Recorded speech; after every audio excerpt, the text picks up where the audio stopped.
اس کے نتیجے میں. اور میں سمجھتا ہوں کہ اس میں ٹھیک ہے، ان کا تو یہ ہمیشہ سے رہا ہے فرام دی ڈے ون، جو اسرائیل کا اور جو اس کی اتحادی ممالک ہیں ان کا یہ موقف رہا ہے اور ان کا رویہ بھی یہ رہا ہے.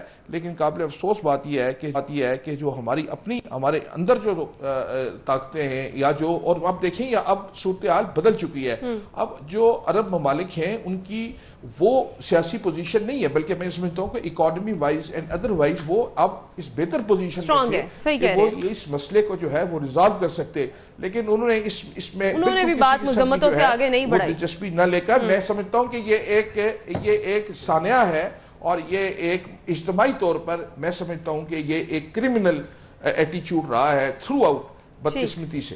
ٹھیک ہے سلمان ابھی صاحب، دنیا کی مذمتیں بے سود، اسرائیل نے ایک بار پھر فلسطینیوں کو کرنے کی دھمکی دے دی ہے. وہی بات ہے کہ بات مذمتوں سے آگے جا ہی نہیں رہی. دیکھیں پہلی بات تو یہ ہے کہ جو مسلمان ممالک ہیں نا، ان سے آپ امید لگانا بند کر دیں اور یہ بلا وجہ کا ماتم مت کیا کریں کہ جی اسلامی ممالک کچھ نہیں کر رہے، اسلامی ممالک کچھ نہیں کر رہے.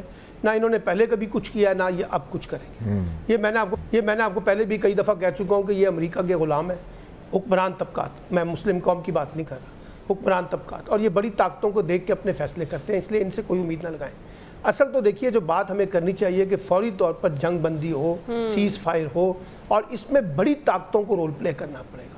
امریکہ ہے، برطانیہ ہے، فرانس ہے، جرمنی ہے. جب تک یہ ممالک کوئی بڑا ایکشن نہیں لیں گے اس وقت تک اسرائیل کے اوپر کوئی دباؤ نہیں پڑے گا. اور بدقسمتی یہ ہے کہ یہ جو بڑی طاقتیں ہیں یہ بھی انڈائریکٹلی اور ڈائریکٹلی اس وقت اسرائیل کو پروٹیکٹ کر رہی ہیں. ان کے بے شمار انیشیٹو جو ہیں وہ کسی نہ کسی شکل میں اسرائیل کو سپورٹ کرتے ہیں. اب یہ جو المیہ ہے، یعنی ایک طرف مسلم حکمران اور دوسری طرف ہم یہ دیکھ رہے ہیں کہ یہ جو ہمارے بڑی طاقتیں وہ، اور تیسرے نمبر پہ پھر یہ کہ جتنے بھی بڑے ادارے ہیں جن کا کام تھا ان چیزوں کو روکنے کا اور اس میں اپنا کوئی رول پلے کرنے کا، کانفلکٹ کو ڈیل کرنے کے حوالے سے، وہ بھی بے بس نظر آتے ہیں. کیونکہ ان کے بھی تانے بانے جو ہے نا وہ بڑی طاقتوں کے مفادات سے جڑے ہوئے ہیں. وہ بھی اتنی ہی بات کرتے ہیں جتنی بڑی طاقتوں کو ہضم ہوتی ہے، اور اس سے بڑی بات اگر وہ کریں گے تو پھر ان کے لیے بھی مسائل پیدا ہوتے ہیں. ٹھیک ہے رضی صاحب، UN سیکرٹری جنرل کو بھی پہلے انہوں نے فلسطینیوں کے حق میں بیان دیا، پھر دباؤ کے بعد اپنے بیان سے مکرنا پڑ گیا ہے. کیسی سچویشن چل رہی ہے یہ؟ دیکھیے آج جو ہے وہ قرارداد بھی پاس ہوئی ہے اور جو ویٹو بھی ہو گئی ہے. آج کے بعد ہمارے پاس فلسطینیوں کے پاس جو ہے وہ پانی بھی ختم ہو چکا ہے اور اس کے آنے کی اجازت بھی نہیں مل رہی ابھی تک، اور تیل بھی ختم ہو چکا ہے. اور 2 دفعہ گھسے ہیں، ایک دفعہ امریکنز کے ساتھ گھسے ہیں اسرائیلی اور ایک دفعہ اکیلے گھسے ہیں غزہ کے اندر قبضہ کرنے کے لیے. لیکن دونوں دفعہ انہیں وہاں سے بھاگنا پڑ گیا ہے. مزاحمت ہے وہاں پہ حماس کی یا جو بھی ہے، اور ان کو وہ تاہم اس دوران جو ہے روزانہ کے قریب ایٹ این ایوریج 8 سے 12 لوگ جو ہیں وہ جو بندوقیں بانٹی گئی ہیں اسرائیلی قبضہ گروپوں کے درمیان یا آکوپینٹ جو ہے ان کے درمیان جو بندوقیں بانٹی گئی ہیں، وہ راہ جاتے فلسطینیوں کو شکار کرتے ہیں، گولیاں مارتے ہیں. تو روزانہ 8 سے 12 جو شہادتیں ہیں وہ اس سے بھی ہو رہی ہیں. تو یہ ایک ہیومن ٹریجڈی ہے. ہم اس کا ماتم کر سکتے ہیں سو کر دیتے ہیں، ہم اس کے علاوہ اور کچھ نہیں کر سکتے. صحیح ہے واقع صاحب، ہم تو ماتم کرنا ہے ہی. حوصلہ مسلمانوں کا ہے جو کہ بلند ہے بالکل، اور ڈاکٹرز وہاں کے یہ کہہ رہے ہیں کہ زخمیوں سے بھرے جو ہاسپٹلز ہیں وہ ہم چھوڑ کر کہیں نہیں جائیں گے، جو کرنا ہے اسرائیل نے کر لے. دیکھیں ایک بات تو یہ ہے کہ جنگ بندی میں بہت دیر ہو رہی ہے. پوری مسلم امہ کو اب یہ بات سوچنی چاہیے کہ ہر آئے روز سینکڑوں مسلمان فلسطینی کس طرح گاجر مولی کی طرح وہ شہید ہو رہے ہیں، اور ہم روز ایک ہی بات کرتے جا رہے ہیں کہ جی جنگ بندی کر دیں، اب کر دیں. بھائی اب بہت دیر ہو گئی ہے. آپ اسرائیل کی سچویشن دیکھیں کہ ایک طرف لبنان ہے، جارڈن ہے، مصر ہے، یعنی وہ مسلم ممالک کے درمیان گھرا ہوا ہے، لیکن اس کے باوجود وہ کس طرح مسلمانوں کی قتل و غارت کر رہا ہے، اور ہم عملی طور پر اس کے خلاف کچھ نہیں کر سکے. جبکہ تمام مسلمان ممالک کو مل کر صرف یہ باتیں کرنا، یہ روز بیان بازی کرنا، اس سے کچھ نہیں ہوگا. ان کو بھی پتہ ہے کہ مسلم ممالک نے اس کے علاوہ اور کچھ نہیں کرنا، تبھی تو وہ اتنے بڑے شیر ہوئے ہیں، تبھی تو وہ مسلمانوں پر ظلم کر رہے ہیں. ان کو پتہ ہے ایک تو ان میں اتحاد نہیں ہے، نہ کسی نے عملی طور پر سامنے آنا ہے. بس بیٹھے رہیں ٹی وی چینلز پہ اور اپنے شہروں میں چھوٹے موٹے مظاہرے کرتے رہیں گے. وہاں دیکھیں بچوں کا کیا حال ہے، عورتوں کا کیا حال ہے.